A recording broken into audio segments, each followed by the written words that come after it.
Naomba Mungu akukumbuke, akujalie haja ya moyo wako, yote ikafanyike kwa utukufu wa jina lake. Inua mikono yako vizuri. Baba, ni kwa jina lako Yesu nakushukuru kwa ajili ya kila mkono umeinuliwa mbele zako. Unajua imani walio nayo. Kristo, naomba uwatendee sawa sawa na haja za mioyo yao. Wanakulilia kwa ajili ya ndoa zao, wanakulilia kwa ajili ya watoto wao, wanakulilia Bwana kwa ajili ya afya. Magonjwa imewahangaisha vya kutosha. Baba, ingilia kati, onekana juu ya watu wako.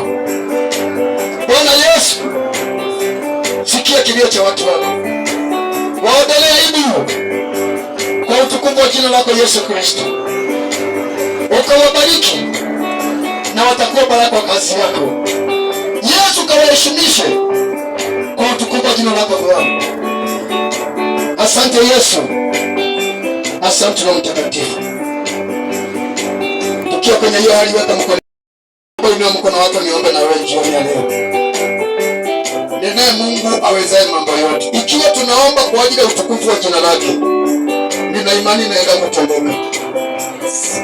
Inua mkono wako vizuri. Kinanda tulia kidogo kidogo. Sauti ya chini. Yesu, nakushukuru kwa ajili ya kila mkono umeinuliwa mbele zako. Hii ni ishara wana imani kwa jina lako. Naomba Bwana ukawakumbuke. Naomba kilio chao Bwana kikufikie.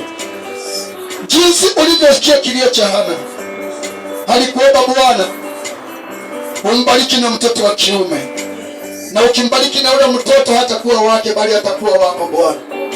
Hana alikuwa anaomba kwa ajili ya utukufu wa jina lako. Hawa ni watoto wako Bwana. Yale yote wanachokuwa nayo kuomba Bwana ni kwa ajili ya utukufu wa jina lako.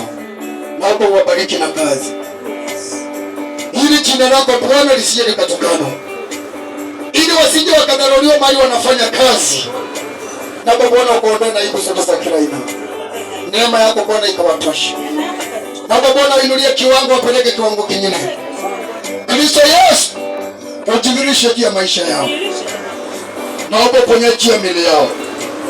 Tangaza kuanzia dakika hii magonjwa na maradhi haina nafasi tena katika ule mwili. Natangaza uponyaji kwa jina Yesu. Asante maana kwa kupigwa kwako Yesu kuna mtu anapona jioni leo. Na sifa na utukufu zitakurudia. Itajulikana Bwana wewe ni yule jana, leo na hata milele. Asante kwa kuwa milango ya kazi inafunguka. Wale wamekungojea kwa mambo ya ndoa, Bwana Yesu naingilia kati. Nazo sifa na utukufu kurudie. Asante Yesu. Asante Roho Mtakatifu. Nimetamka baraka na ushindi juu ya watu wako, na ni kwa jina lako Kristo Yesu. Wabariki mjini hata mashambani, waingiapo na watokapo. Kiomba ukawalinde, ukawakoe na mabaya. Na ni kwa jina lako Kristo Bwana na Mwokozi tunaomba na hata kuamini. Mtu aseme amen. Amen. Mtu aseme amen. Amen. Inua mkono wa kushoto sema asante Yesu. Asante Yesu. Inua mkono mwingine sema asante Bwana. Asante Bwana. Amen. Naomba tukue na